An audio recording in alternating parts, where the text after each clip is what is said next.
The Understudy by Nora Ashby. The pitch pipe was in the wrong pocket. Claire found it while digging for her passport at Heathrow Customs, her fingers closing around the cold brass cylinder instead of the navy booklet she needed. She hadn't meant to pack it. She hadn't meant to leave it behind either, which was probably why it had ended up in the coat pocket she never checked, the one with the broken zipper that swallowed small things and held them until she forgot they existed. The customs officer waved her through without questions. She shouldered her carry-on and walked into the arrivals hall where fluorescent light flattened everything and everyone looked either too eager or too tired. Claire was the second kind. 14 hours of travel, a layover in Chicago she'd spent eating a stale pretzel and reading the same paragraph of a novel 6 times. And now London. She had never been to London. She had never been anywhere, really, unless you counted the choral competitions in Des Moines and that one conference in Kansas City where the hotel had bedbugs. Her phone buzzed in her coat. A text from David, her youngest. Landed yet? Ethan says he's at arrivals. Lily says eat something real, not airport food. I say good luck and send pictures. 3 children, 3 registers. Lily managed. David cheered. Ethan needed. They had always divided the labour of loving her this way, even when they were small, even before the divorce. Claire typed back, just landed. We'll eat something real. Tell your sister to stop worrying. David's reply was instant. She can't. It's genetic. He wasn't wrong. Ethan was waiting at the barrier, taller than she remembered, which was impossible because he was 30 and had stopped growing at 19. But he looked taller. London did that maybe, or time away from a person did. Mom. He hugged her with one arm, grabbing her roller bag with the other. You look exhausted. I look exactly how 14 hours on a plane should make a person look. She patted his shoulder. You look thin. I look London thin. It's different. It's not. He grinned. She let herself be steered through the terminal, past the Boots pharmacy and the currency exchange, and a coffee stand where she wanted to stop, but Ethan's legs were already carrying them toward the tube. He moved through the crowd with the particular confidence of someone who had learned a city's rhythms the hard way by getting lost in it enough times to stop needing a map. The tube was loud and warm and pressed them together with strangers who smelled like rain and wool. Claire gripped the overhead bar and watched the stations pass. Piccadilly to Green Park. The Victoria line south. She had read about Southwark in the guidebook she'd bought at the Omaha airport. Medieval borough, Southwark Cathedral, Shakespeare's Globe nearby. The kind of neighbourhood that layered centuries on top of each other without apology. So the production coordinator quit, Ethan said, leaning close so she could hear him over the train noise. You mentioned that, twice, on the phone. What I didn't mention is that she also took the contact sheet, the rehearsal schedule, and the production binder with her. Claire looked at him. She took the binder? She took the binder. Was she raised by wolves? She was raised in Surrey, which Dad would say is worse. Claire almost smiled at that. Richard would have said exactly that. 8 years divorced, and she still heard his delivery in her son's voice. The joke was gentle, though. They'd managed that much, she and Richard, a divorce without wreckage, a slow mutual admission that the life they'd built together had somehow become a life they were both enduring instead of living. He'd moved to Tucson. She'd stayed in the house. The kids had absorbed it the way grown children do, with a sadness that was mostly about losing the idea of the thing rather than the thing itself. Lily had cried once and then organised. David had made jokes until Claire told him he could stop being brave. Ethan, the middle child, had said very little and then moved to London 6 months later, which said everything. The flat was in Borough, a 10-minute walk from the station through streets that curved in ways Claire's Midwestern brain couldn't anticipate. She was used to grids, right angles, the Cartesian certainty of Nebraska farmland laid out by surveyors who believed the world should be orderly. London curved. It doubled back on itself. Streets changed names in the middle of a block for reasons that probably made sense in the 14th century and hadn't been revisited since. Ethan's flat was above a chip shop. One bedroom, a sofa that folded out, a kitchen the size of Claire's pantry back home. It smelled like cooking oil and radiator heat. The window looked out onto a brick wall that was close enough to touch if she leaned. "That's yours," he said, pointing to the sofa. "I'd offer the bed, but the frame has a thing." "A thing?" "A structural situation. I've been meaning to fix it." "How long?" "Since January." It was April. Claire set her bag down and did not comment on this. She had spent 32 years teaching 17-year-olds to sight read. She knew how to prioritize battles.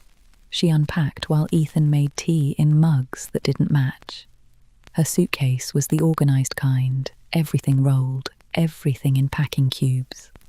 Lily had called her neurotic about it and then sent a packing list anyway because Lily could not help herself.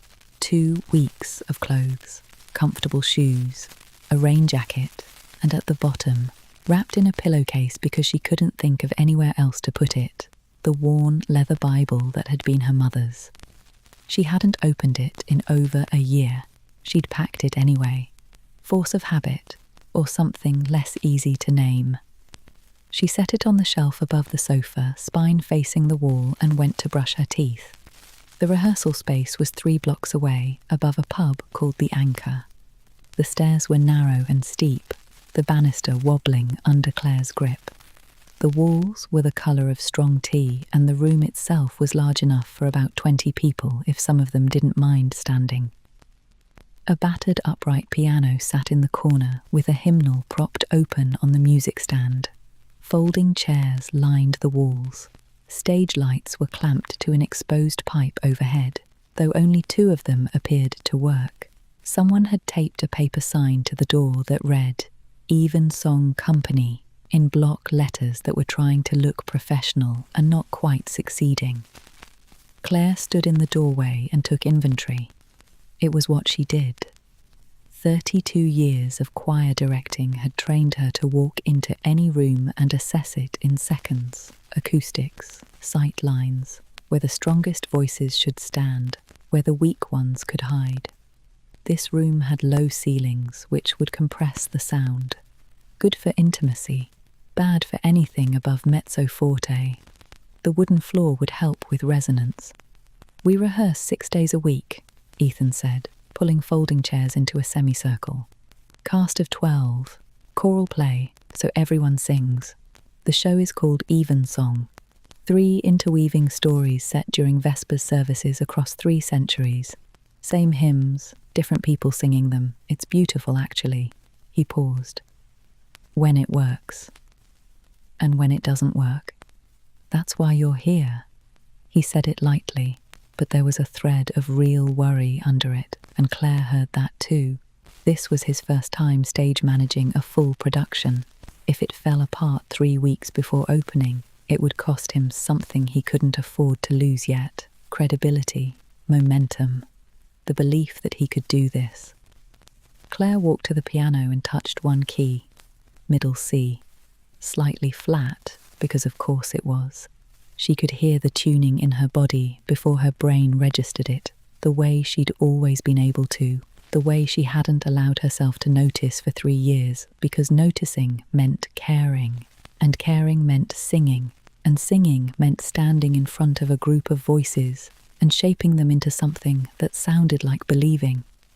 She had stopped all of that, quietly, the way she stopped most things.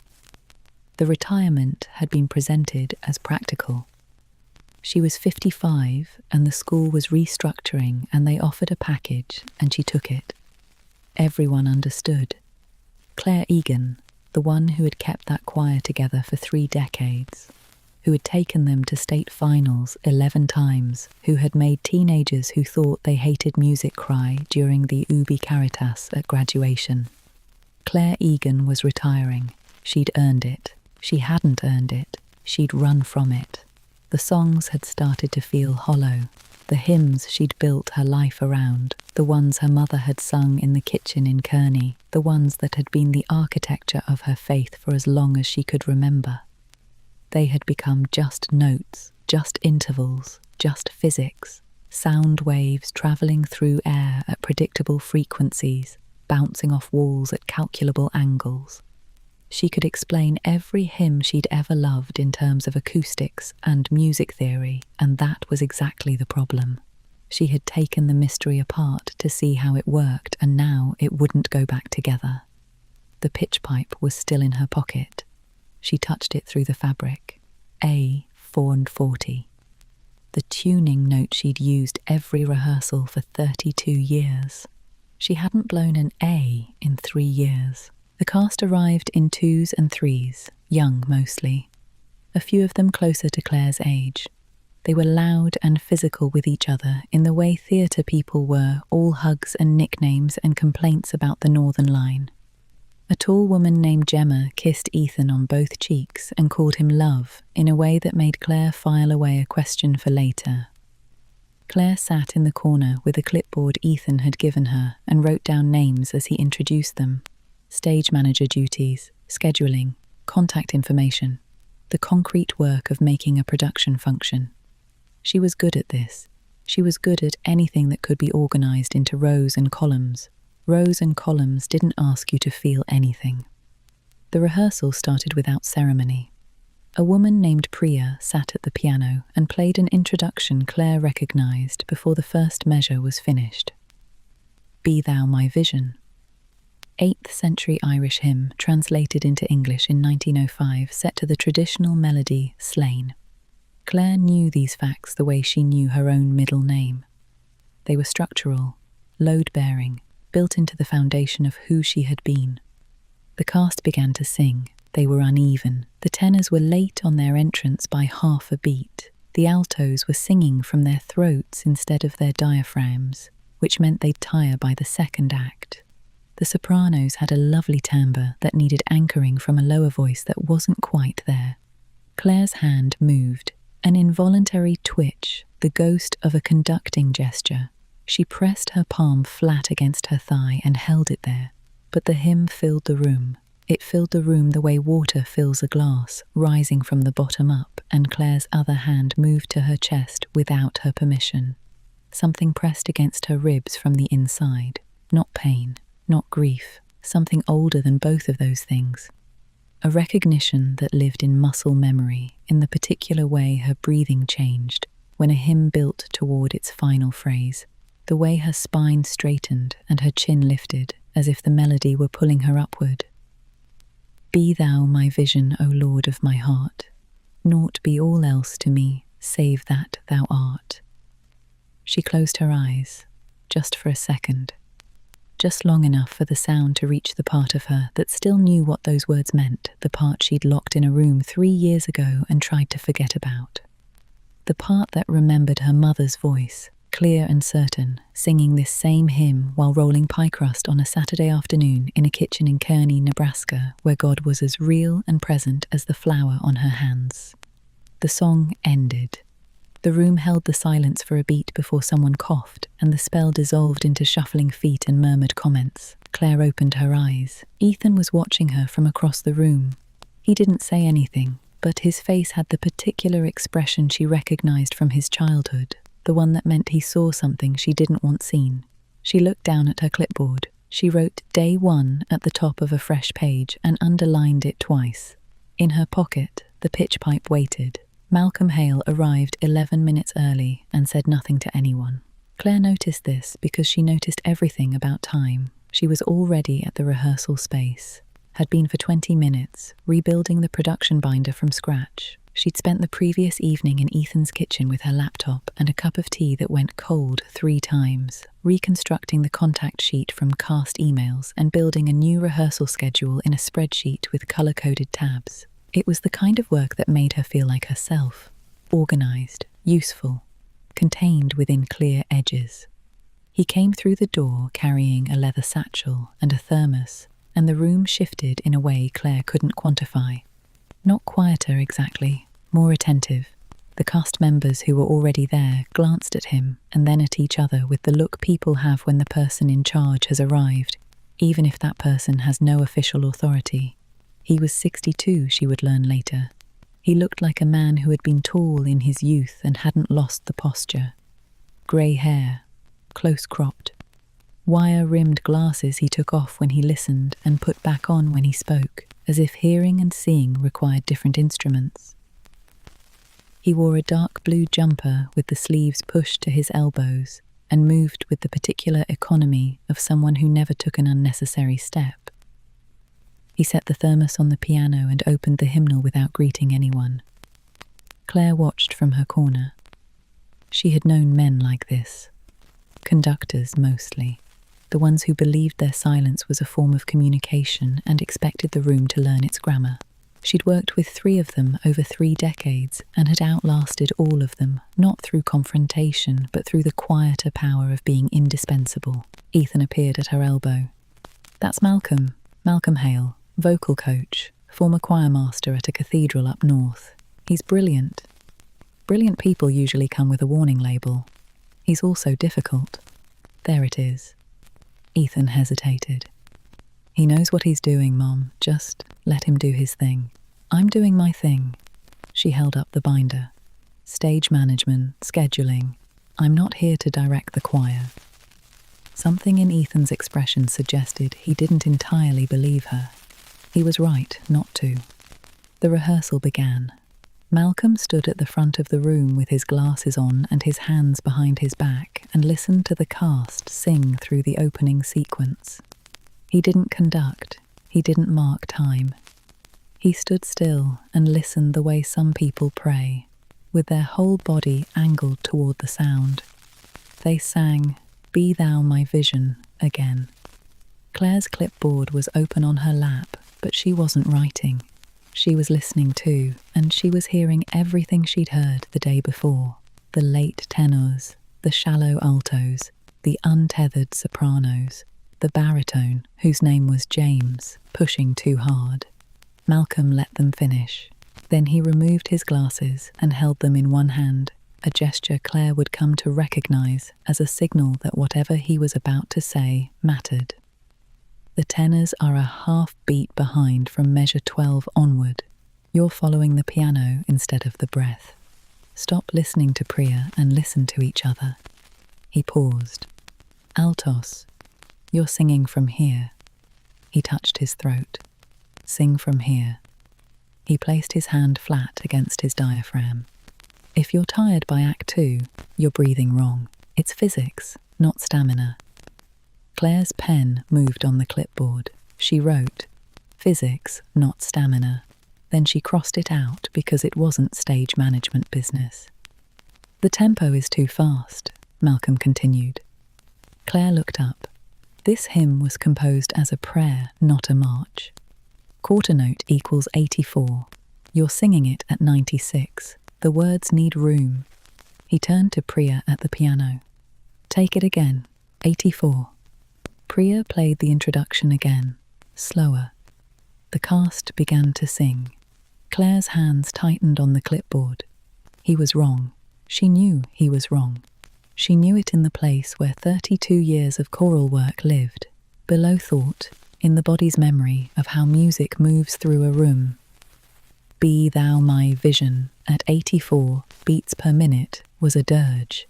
The melody wanted to breathe, yes, but it also wanted to move. It was a hymn of aspiration, of reaching upward, and a tempo that slow turned aspiration into lethargy. The congregation version was 96 for a reason, because people needed the music to carry them forward, not hold them in place. She said nothing. She pressed her lips together and listened to the cast plod through the hymn at 84 beats per minute and felt the music flatten under the weight of Malcolm's certainty. The song ended. Malcolm nodded. "Better." "It wasn't," Claire said. The room went still. She hadn't meant to say it. The words had come from the same place the conducting gesture had come from the day before. The part of her that heard music and responded to it before her social instincts could intervene. She could feel Ethan across the room, his silence loud with warning. Malcolm turned to look at her. He put his glasses back on, and through the wire rims his eyes were the pale grey of river stones, not hostile, assessing. I'm sorry. 84 is too slow. Her voice was steady. She was surprised by that. The melody suffocates at that tempo. The phrases need forward motion. Not much, 6 beats per minute, but enough to give the congregation something to lean into. This isn't a congregation. His voice was precise and unhurried. It's a theatre company performing a choral work. The audience will be seated. They don't need to be carried forward. They need to be held. Held and carried aren't opposites. In my experience, they are. The room was watching them. Claire could feel the cast's attention like a physical thing, the particular alertness that performers develop when two people with authority disagree. You have 32 years of choral conducting experience, Malcolm asked. He didn't sound confrontational. He sounded like he was filing information. I do. High school? Yes. Then you've been training singers to perform for judges. I've been training singers to perform for God. He held up a hand before she could respond. That's not a rank. It's a different audience. Judges want precision and energy. God, presumably, wants to hear the words. And the words need room. Claire stared at him. The arrogance of it took her breath for a moment. Not because it was unfounded, because it was delivered without any of the usual social padding, the softening phrases and apologetic smiles that people use to make hard truths easier to receive. He said what he meant. He said it plainly. And the worst part was that he wasn't entirely wrong. 88, she said. Malcolm raised an eyebrow. Split the difference. 88 gives the words room without killing the forward movement. The congregation version is too fast for theatre. You're right about that. But 84 makes the cast fight the music instead of serve it. 88 lets them breathe and move. The room held its breath. Malcolm looked at her for a long moment. Then he turned to Priya. 88.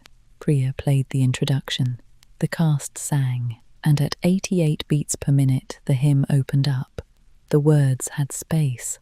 The melody had direction. The altos relaxed into their breath because the tempo wasn't fighting them. The sopranos found a line to follow.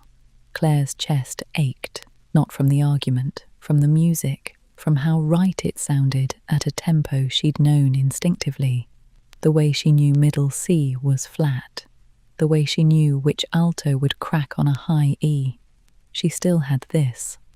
After 3 years of silence, 3 years of pretending she'd left music behind by choice, she still heard it. She still knew.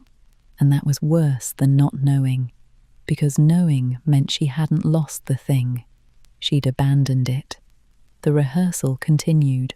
Malcolm ran the cast through 3 more hymns, correcting vowel shapes and breath marks, and the particular way British singers swallowed their consonants at the end of phrases. Claire sat in her corner and kept notes. Stage management notes, lighting cues, prop requirements. But she was also keeping other notes, mental ones. The kind she couldn't help making. Second alto, third from the left, needed to drop her jaw on open vowels. The tenor section was blending now, but would lose cohesion in the faster passages. The sopranos needed a stronger lower voice to anchor their harmonics. She caught Malcolm watching her once, not her face, her hands. She looked down and realized her right hand was moving in small, almost invisible conducting gestures, marking time against her thigh. She flattened her palm and held it still. The rehearsal ended at 9. The cast packed up and filed down the narrow stairs, their voices fading into the pub noise below. Ethan was talking to Priya about a lighting change. Claire began stacking chairs. "Mrs. Egan," she turned. Malcolm was standing by the piano, his satchel over one shoulder, his thermos in his hand. The room was nearly empty. "Claire," she corrected. "Claire." He said it carefully, as if testing the weight of it. "You were right about the tempo." She waited. In her experience, sentences that began with concessions ended with conditions. "You were right about the tempo," he repeated.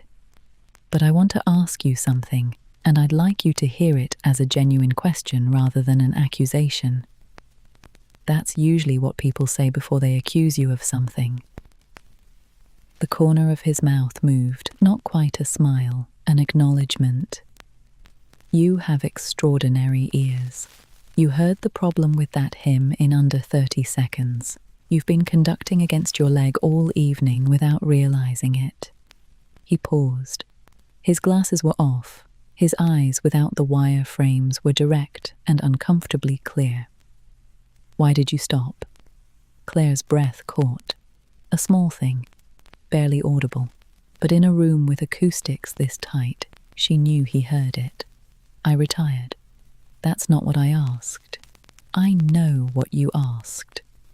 "Then you know the answer." She did. She knew it the way she knew the pitch pipe was in her pocket and her mother's Bible was on the shelf above Ethan's sofa, spine facing the wall. She knew it the way she knew every note of "Be Thou My Vision" without looking at the score. She had stopped singing because the singing had stopped meaning anything, and then the not singing had stopped meaning anything too. And now she was in a room above a pub in South London, her chest aching from a hymn she used to lead, listening to a man she'd known for 3 hours ask her the question she'd been avoiding for 3 years.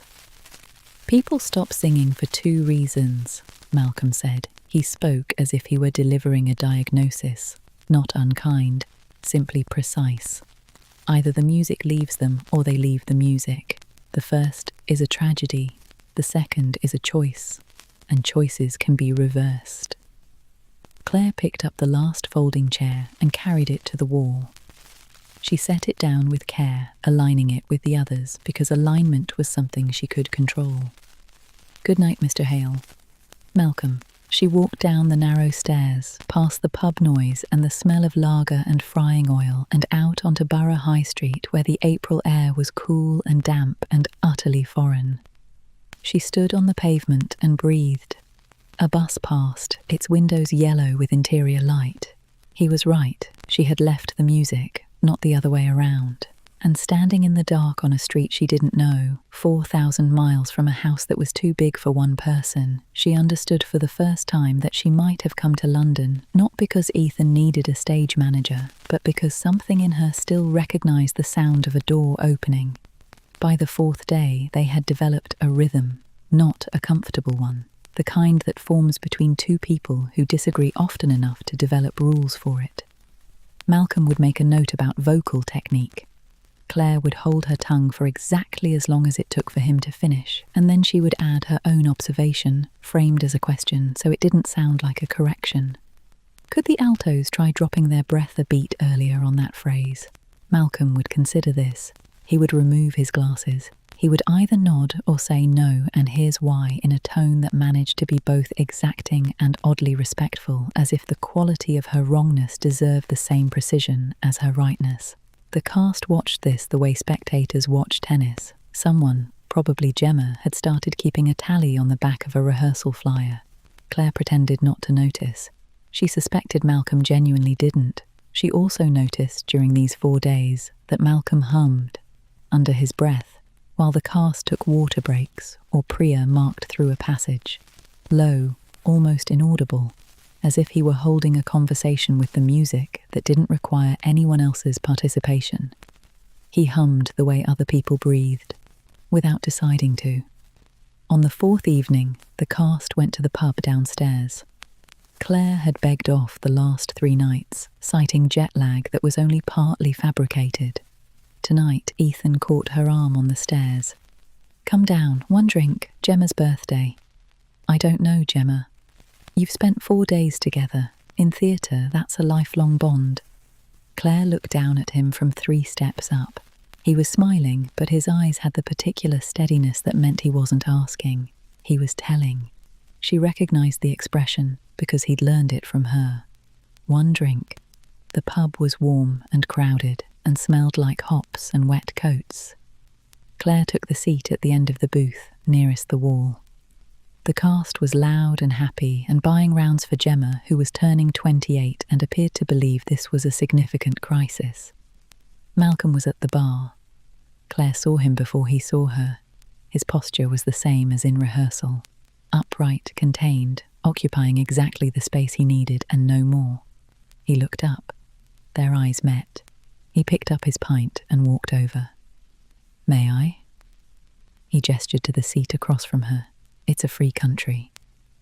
"It's a constitutional monarchy, actually." Claire almost laughed.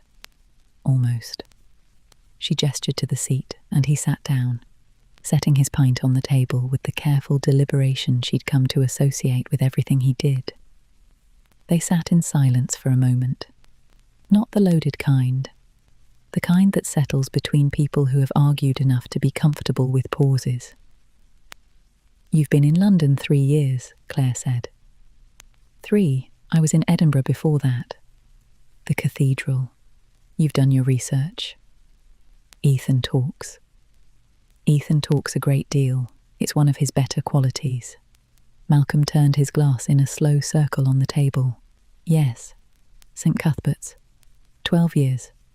Choirmaster. Why did you leave?" He looked at her. The pub noise continued around them, but in the small space between their end of the booth and the wall, it dimmed. "I had an organist, David. He'd been with us for 8 years. Extraordinary musician. The kind of player who made the congregation forget they were in a building and believe they were standing in the actual presence of something holy." He paused. "David married his partner. Quietly. A civil ceremony. Nothing to do with the church." Claire waited.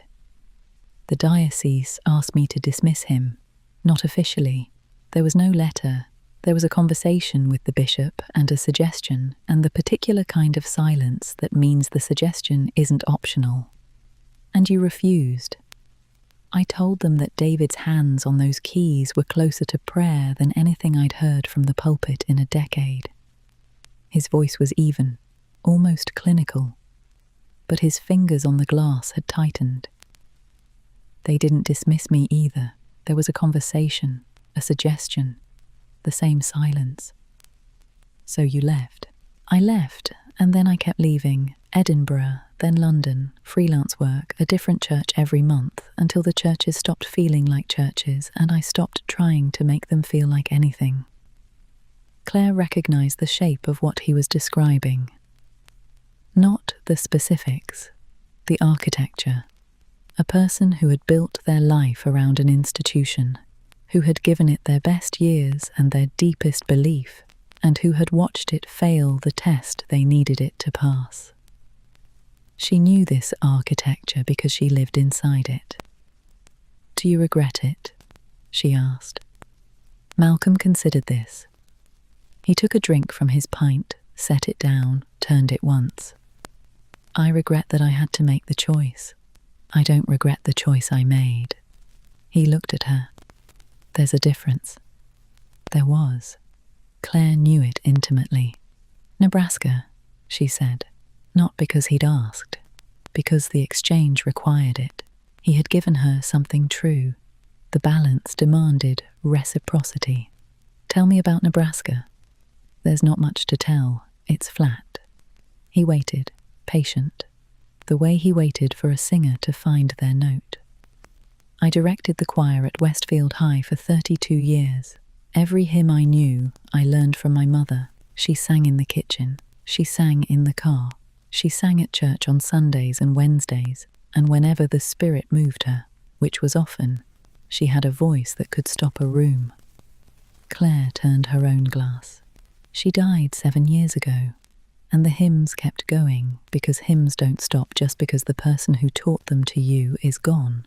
but they started to sound different, emptier, like the house after the funeral, when everyone's brought food and said prayers and gone home, and you're standing in the kitchen where she used to sing, and the silence is so loud it has a pitch.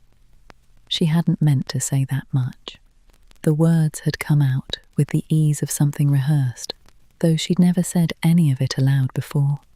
It was the pub, the warmth, the fact that he was looking at her without pity or the particular softened expression people adopted when you told them about loss. He was looking at her the way he looked at a musical problem, with attention, with respect for the difficulty. "And the divorce?" he asked. "The divorce was quiet. Richard is a good man. We just stopped being the right people for each other." Somewhere around year 22, we both noticed, and neither of us said anything for another 3 years. She paused. The kids handled it better than we did. Lily organised a custody calendar before the lawyers even drew up papers. David made bad jokes. Ethan moved to London. She almost smiled. They take care of me, all 3 of them, in different ways that sometimes drive me out of my mind. But I know what it is. I know it's love. You're fortunate. I am. My children are hypothetical, Malcolm said. I chose the music instead. It seemed like the right trade at the time. And now? Now I'm 62 and having a drink in a pub with a woman from Nebraska who corrects my tempos. The corner of his mouth moved. It's not the worst outcome. Claire looked at him, at the way the pub light caught the grey in his hair, at the wire-rimmed glasses he hadn't taken off, which meant he was being careful, at his hands, wrapped around the glass with the same precision he brought to everything. He was not a warm man, but he was an honest one, and after years of performing warmth in a Midwestern way that had become reflex, she found his honesty disorienting. The good kind. 3 years since you've sung, he said. I didn't say that. You didn't have to. I've watched you in rehearsal. You mouth the words during the hymns. Your hand conducts against your leg. Your breathing changes when the sopranos hit the high phrases. You know every note of this show.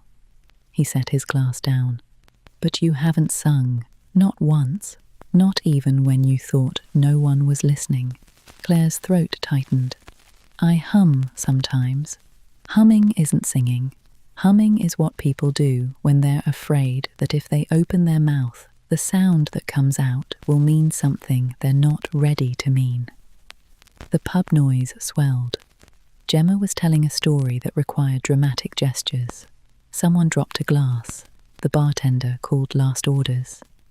Claire looked at Malcolm Hale across the table and understood, with the sudden clarity of a note struck clean, that he had been watching her more carefully than she had realised.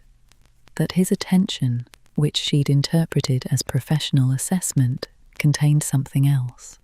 Something patient and deliberate and aimed specifically at her. She opened her mouth. To say what, she wasn't certain. Something honest. Something that matched the weight of what he'd given her about David and the cathedral and the silence that followed. Mom. Ethan appeared at the end of the booth, his coat on, his phone in his hand. Lily's calling. She says she can't reach your mobile. The moment dissolved. The pub reassembled itself around her. The noise, the laughter, the particular closeness of the wall and the booth and the man across from her, all of it snapping back into ordinary dimensions. I should take that, she said. Malcolm nodded. He put his glasses back on. The wire frames settled into place, and something behind them closed, as cleanly as a door pulled shut. Of course. Claire stood. At the bar, she paused and looked back. Malcolm was sitting where she'd left him, his hands around his glass, his gaze directed at nothing in particular. He had been about to say something too, she was sure of it. She walked upstairs to Ethan's flat and called Lily back. You weren't answering your phone. Lily's voice was half accusation, half relief. In the background, Claire could hear the television and one of the grandchildren negotiating bedtime. My phone was in my coat. I was at the pub. You were at a pub? Lily sounded so startled that Claire almost laughed, as if pubs were something that happened to other people's mothers. With the cast, after rehearsal. Mom, that's wonderful. Are you having fun? The question was so earnest that it ached. Lily was 33 and had spent the last 5 years trying to make sure Claire was all right, which mostly meant calling 3 times a week and watching her face for signs of whatever Lily was afraid of finding there. Claire loved her daughter fiercely and wished she would stop looking for cracks. I'm fine, Lily. Tell me about the kids. Lily talked. Oliver had lost a tooth.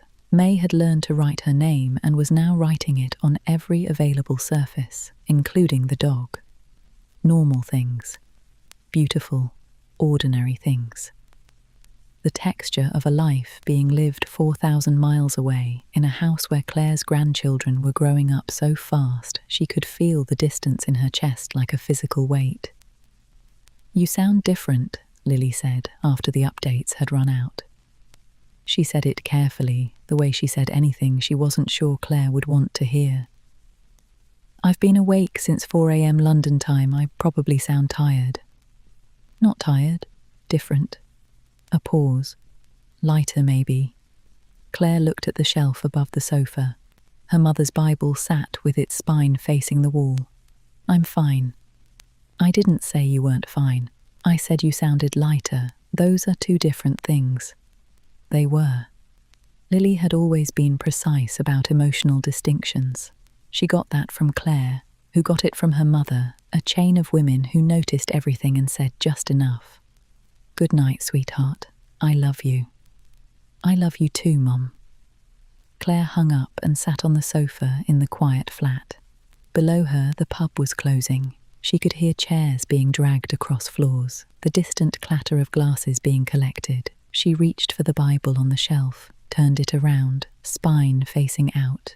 She didn't open it, but she let it face the room. The call came on a Tuesday, 1 week before opening. Claire was in the rehearsal space early, as had become her habit. She'd started arriving before anyone else, telling herself it was to set up chairs and check the prop table and make sure the lighting board hadn't developed any new electrical opinions overnight. The truth, which she had not examined closely, was that she liked the room when it was empty.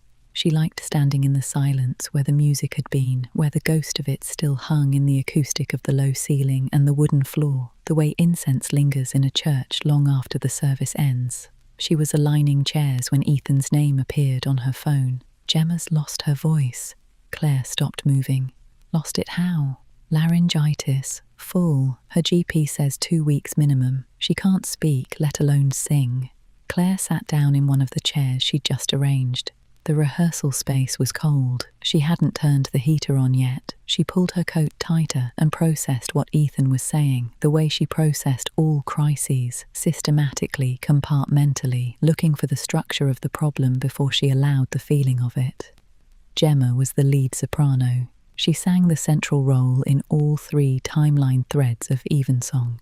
Her voice was the spine of the production. Without it, the show couldn't open. Does Malcolm know? I called him first. He's on his way. What's the plan? A pause, the kind that meant Ethan was choosing his words. We're going to talk about it when he gets here. Claire hung up and sat in the cold room and looked at the piano. The hymnal was still open to Be Thou My Vision. Someone had penciled notes in the margin. Malcolm's handwriting she recognized now. Small, precise, legible. The handwriting of a person who believed that even annotations should be done properly. She knew what the plan was. She'd known it before Ethan paused. She'd known it the way she always knew things about music, instantly, physically, in the body rather than the mind. Gemma's part. The soprano line that wove through every act, carrying the hymns from century to century, landing in the final scene on a solo arrangement of Be Thou My Vision that Malcolm had scored himself. Claire knew every note of it. She had sat in rehearsals for 2 weeks and absorbed the entire part through her skin, the way she'd absorbed every piece of music she'd ever directed, by listening so completely that the notes became hers without anyone's permission. Malcolm arrived 20 minutes later. He walked in without his thermos, which was the first sign that something was wrong. He set his satchel on the piano bench and stood at the front of the room and looked at Claire. "You know the part," he said, not a question. "I'm the stage manager. You know the part. You've known it since the first day." Claire stood up. The chair scraped against the floor. In the empty room, the sound was sharp and flat. "Malcolm, you've mouthed every word. You've breathed with every phrase. You've corrected Gemma's vowel shapes under your breath when you thought no one could hear you." He took off his glasses. His eyes, without them, were the clearest thing in the room. "I could hear you. I'm not a performer. That's not what I said. I said you know the part. Knowing a part and singing it in front of an audience are different things." "They're not." He stepped closer, not aggressively, with the deliberate, measured movement of someone who understood that physical proximity was a form of argument. "You have the voice, you have the musicality, you have the technical knowledge. The only thing you don't have is the willingness, and that's not a musical problem, that's something else. Don't." "Don't what?" "Don't stand there and diagnose me like I'm a hymn that needs its tempo adjusted. I'm not diagnosing you. I'm asking you to sing. And I'm saying no." The word landed in the room and sat there. Claire could hear her own breathing, could hear the pub below them stirring to life for the lunch hour, the clink of glasses, the murmur of a city that did not care about choral plays or lost sopranos or women who hadn't sung in 3 years. Malcolm put his glasses back on. "Why?" "Because I can't." "You can." "Because I won't then." "Why not?" "Because." Her voice cracked, a small fracture like a hairline in porcelain, the kind you don't see until you hold the cup to the light. "Because if I sing those words, I have to mean them, and I don't know if I mean them anymore." The room was very still. "Be thou my vision, O Lord of my heart," she said. Her voice was barely above a whisper. "Naught be all else to me, save that thou art." Those aren't just lyrics, Malcolm. They're a prayer, they're a confession. And I stopped confessing 3 years ago because I couldn't stand the sound of my own voice saying things I wasn't sure I believed. Malcolm didn't move. He stood where he was, his glasses on, his hands at his sides, and looked at her with an expression she couldn't read. Not pity, not frustration, something more careful than either of those. "You think singing a hymn requires you to believe every word," he said. "Doesn't it?" "No." He said it simply, the way he said everything, without padding, without qualification. Singing a hymn requires you to be present with the words. That's different from believing them. Belief is certainty. Presence is willingness. He paused. "I left the church 3 years ago. I haven't set foot in a service since, but I've sung every hymn in this production 100 times. Not because I believe what the words say, because the words are asking a question and I'm willing to stand inside the question." Claire pressed her hand to her sternum. The tightness was there again, the thing she'd been feeling since the first rehearsal, the thing she'd been calling stress and jet lag and the discomfort of a borrowed sofa. It wasn't any of those things. It was the pressure of something trying to open in a space that had been closed for a long time. "I need to think," she said. "We open in a week." "I know when we open." She picked up her coat. "I need to think." She left before he could say anything else.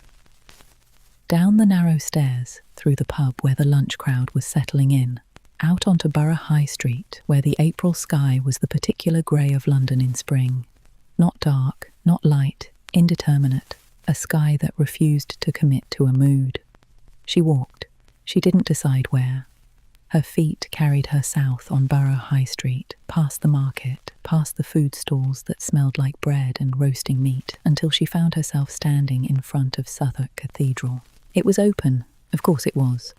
Cathedrals in London were always open, which still struck her Midwestern Protestant sensibility as extraordinary. In Westfield, the church doors locked at 5.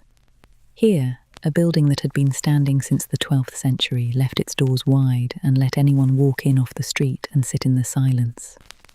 Claire walked in. The nave was cool and vast and smelled like stone and centuries.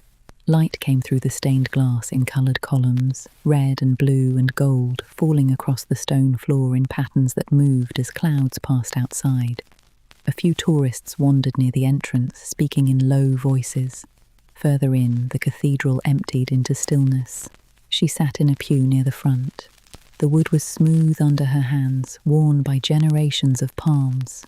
She looked at the altar, the cross, the high window above it where a figure of Christ was rendered in glass and light. She didn't pray. Not in words. She didn't know the words anymore. The prayers she'd grown up with, the ones her mother had taught her, felt like a language she'd once been fluent in and had let go through disuse. The grammar still somewhere in her memory, but the instinct for it gone. Instead, she sat. She sat in the cathedral in Southwark and let the silence be the silence. She didn't try to fill it. She didn't try to make it mean something. She let it press against her the way the music pressed against her in rehearsals, from the outside in, and waited to see if anything inside her would respond. Her mother's voice came to her, not a memory exactly, something closer to an echo. The particular cadence of her mother quoting scripture at the dinner table, half to the family and half to herself, the way faith lived in her like a second language. He put a new song in my mouth. Psalm 40. Her mother's favourite. Claire had heard it 100 times, 1,000. It had been read at her mother's funeral, and Claire had sat in the front pew and listened and felt nothing, because feeling nothing was what she had chosen, because the alternative was feeling everything, and everything was too much.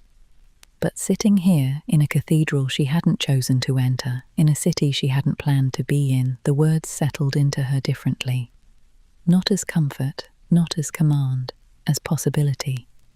He put a new song in my mouth, not the old song, not the familiar one, a new one, the kind you don't recognize until you open your mouth and hear it come out. Her phone buzzed.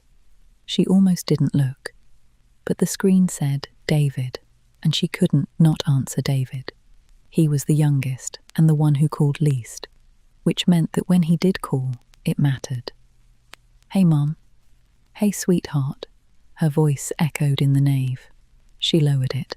"How did you know I needed to hear from you right now?" Ethan texted. He said the lead singer lost her voice and you're freaking out. "I'm not freaking out, I'm sitting in a cathedral." "Those aren't mutually exclusive." She pressed her free hand against the smooth wood of the pew. David was 29, lived in Denver, taught middle school history, and had inherited Richard's gift for saying the exact right thing at the exact right moment. He also had Claire's voice. She'd heard it when he was 6, in the children's choir at First Methodist, a pure soprano that would deepen into a warm tenor by high school. He'd sung in her choir for 4 years. She had never once given him special treatment, and he had never once complained about it, which told her everything she needed to know about the kind of man he was becoming. "They want me to sing the part," she said. Silence. Then, "And you're in a cathedral instead of a rehearsal room." "Yes, because you're scared. Because I'm..." She stopped. She looked at the stained glass. Christ in blue and gold. Because singing those hymns means standing in front of people and saying words I'm not sure I believe anymore, and I don't know how to do that honestly. David was quiet for a long time.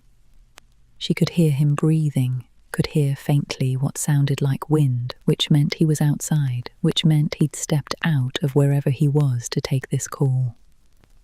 "Mom, you taught me every hymn I know, and when I sing them now, I don't sing them because I'm sure about God. I sing them because you taught me they were worth singing. That's not nothing." Claire's eyes burned. "Dad would want you to be happy," David said. "He told me that last time I saw him. He said, 'Your mother spent 30 years making sure everyone else was singing. Somebody ought to make sure she knows she's still allowed to.'" She couldn't speak. She pressed the phone against her ear and let the tears come silently in a cathedral in Suffolk, while her youngest child waited on the other end of the line with the patience he'd learned from watching her wait for tenors to find their entrance. "I'm not saying sing," David said. "I'm saying don't not sing because you're scared. That's a different thing. When did you get so smart?" "I had a good choir director." She laughed, a wet, broken sound that bounced off the stone walls and came back softer. "I love you, David. I love you too, Mom. Go sing." She hung up. She sat in the pew and pressed her hands flat against the smooth wood and breathed in, out, the rhythm of it steady and intentional and entirely her own. She reached into her pocket. The pitch pipe was there, cold and small and constant. She put it to her lips. The brass tasted like memory, like the ghost of every A440 she'd ever blown in a rehearsal room in Nebraska, in a gymnasium before a competition, in a church before a service. She blew. One note, A440, pure and clear and certain in the vast stone space of the cathedral. The sound travelled upward. It hit the vaulted ceiling and came back to her changed, enriched by the stone. And for a moment she was standing inside the note the way Malcolm had described standing inside a question. Not answering it, not running from it, just present. She closed her eyes. And then, so quietly that only the stone could hear it, she began to sing. The first morning of rehearsal, her voice wouldn't come. She stood in the empty room at 7 a.m. with Malcolm and the flat piano and opened her mouth to sing the opening phrase of "Be Thou My Vision." And nothing happened. Not silence exactly. Air. The empty shape of a sound that wouldn't form. Her throat had clenched shut with the particular stubbornness of a muscle that hadn't been asked to work in 3 years. Malcolm took off his glasses and waited. She tried again. This time a note emerged, thin and shaking, more breath than voice. It cracked on the second syllable and died. "Again," Malcolm said. She tried again, and again, and again, until on the 5th attempt something in her throat released, and a note came out that was real, not strong, not polished, but present. The sound of a voice remembering what it was for. "There," Malcolm said, "just the one word." But he put his glasses back on, and she understood that this was approval. The week was brutal. He was relentless about placement and breath control and the 100 small adjustments that separated singing from performing. He made her stand in the centre of the room and project to the back wall until her diaphragm ached. He made her sing the same phrase 20 times, 30, correcting vowel shapes she'd been forming wrong for decades. He never softened. He never praised beyond better or again, or on one occasion that she would carry with her for a long time. Yes, that. But on the 4th morning, she arrived to find that he had brought 2 thermoses instead of 1. He set the second on the piano without comment. It was tea, made the way she took it, which meant he had been paying attention to something besides her vowel shapes. She texted Lily a photo of the rehearsal space that afternoon. The low ceiling, the folding chairs, the battered piano. Lily wrote back, "This is where you're performing?" "Mum, it looks like a church basement." Claire typed, "It sounds better than it looks, trust me." Lily sent 3 hearts and a prayer hands emoji. David sent a text that said simply, "Go get 'em, Nebraska." On opening night, the theatre held 70 people in folding chairs. Claire stood backstage, which was really just a curtain and a hallway that smelled like paint and dust, and pressed her fingers against the pitch pipe in her pocket. She was wearing a simple black dress that Gemma had lent her, because Gemma was roughly her size and had insisted calling it the Understudy's privilege. Ethan appeared at her elbow. "House is full. Gemma's in the front row. She's already crying." "The show hasn't started. She's a theatre person. They cry preemptively. He put his hand on her shoulder. The gesture was more father than son, and Claire understood that something had shifted between them during these 3 weeks. He had asked her to come help him, and she had. And in the process, they had become something they hadn't been before. Colleagues, adults who respected each other's competence. "You're going to be incredible. I'm going to try." He squeezed her shoulder and disappeared to cool places. The cast gathered in the hallway. Someone was doing vocal warm-ups. Someone else was whispering a prayer, head bowed, hands clasped. Claire watched the prayer and wanted to join it and wasn't sure she could. And then Malcolm was there. He was wearing a dark suit, no tie. His glasses were off, tucked into his breast pocket. Without them, his face was open in a way that caught her unprepared. "How are you?" "Terrified." "Good. Fear means you care about what happens next. Indifference is the only thing I can't work with. Is this a pep talk?" "I don't give pep talks." He looked at her, directly.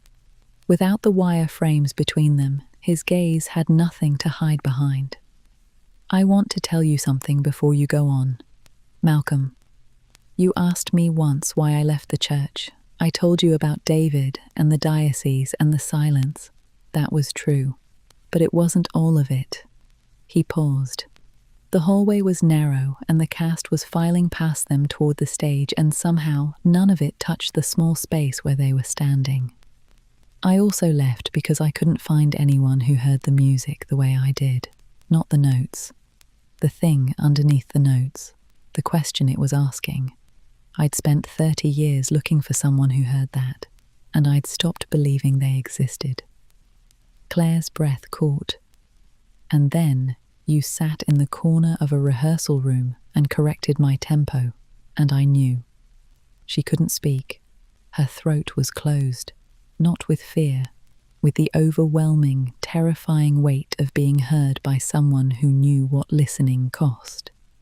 "Sing it the way you hear it," he said. "That's all." He put his glasses on. He stepped back. He walked toward the wings where he would stand for the entire performance, watching from the edge of the light. The house lights went down. Priya played the first chord. Claire walked onto the stage. She sang, not perfectly. The first phrase was tight, her throat constricted by 3 years of silence that didn't dissolve in a single week of rehearsal. By the third phrase, her voice had found its placement, supported by breath and muscle memory and something else, something she didn't have a name for yet, something that lived in the space between the notes where the question was. She sang "Be Thou My Vision" at 88 beats per minute, the tempo she'd argued for. And as she sang, she let herself stand inside the words, the way she'd stood inside the note in the cathedral. Not believing them, exactly, not disbelieving them, present with them. The audience was still, the kind of stillness that is its own form of listening. The final scene arrived, the last hymn, just her voice and Priya's piano and the 60 people in the dark. She closed her eyes, she sang, and somewhere in the middle of the second verse, something inside her cracked open, not painfully, the way a seed cracks open, the way a door that's been stuck finally gives. She didn't suddenly believe. She simply stopped resisting the sound, and the sound, which had been waiting for 3 years, rushed in and filled the space she'd emptied. The last note hung in the theatre for a long, suspended moment. Then the audience began to applaud. Claire opened her eyes. She could see nothing past the stage lights. But she could feel Malcolm in the wings, and she knew, without turning to look, that his glasses were off. After the show, the cast went to the anchor. Claire stayed behind. She sat on the stage in the empty theatre with the pitch pipe in her hand and waited. Malcolm came back. She heard his footsteps before she saw him, measured, unhurried. He walked onto the stage and stood in front of her. "What did you hear?" she asked. He was quiet for a moment. "I heard someone standing inside a question and refusing to look away from it." That's not a musical assessment. No, it's not. They looked at each other. The theatre was empty and dark except for the ghost light on its stand at centre stage, casting a single warm circle around them. "My flight is tomorrow morning," Claire said. "I know. I'm not going to be on it." Malcolm took off his glasses. He folded them carefully and put them in his pocket. Without them, his face held nothing back. "Claire, I'm not saying forever. I'm not saying I have answers. I'm saying..." She stopped, took a breath. "I'm saying I'd like to stay and see if the song has anything else to teach me." The song, among other things. He sat down beside her, not close enough to touch, close enough that the space between them was deliberate, a distance maintained by choice rather than indifference, the kind of distance that could be closed when both people decided they were ready. "I should tell you," he said, "that I rearranged the second act harmonics 3 weeks ago, the soprano line. I changed it the second day of rehearsal." "Why?" "Because I heard you humming in the corner and the harmonics I'd written weren't worthy of your voice." He looked at the ghost light. "I didn't know you'd be the one to sing them, but I wrote them for you anyway." Claire pressed her hand against her sternum.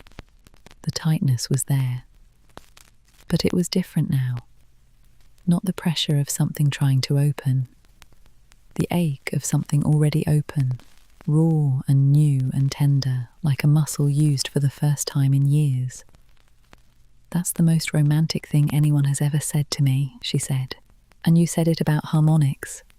"I'm a choirmaster. Harmonics are how I say most things." She laughed. The sound filled the empty theatre the way the hymn had filled it an hour ago, rising toward the ceiling and coming back, changed. He reached out and took her hand. His fingers were warm and dry and certain. Not a grand gesture, a small one, precise, the way he did everything. They sat together on the stage in the light of the ghost lamp, and the silence between them was not empty.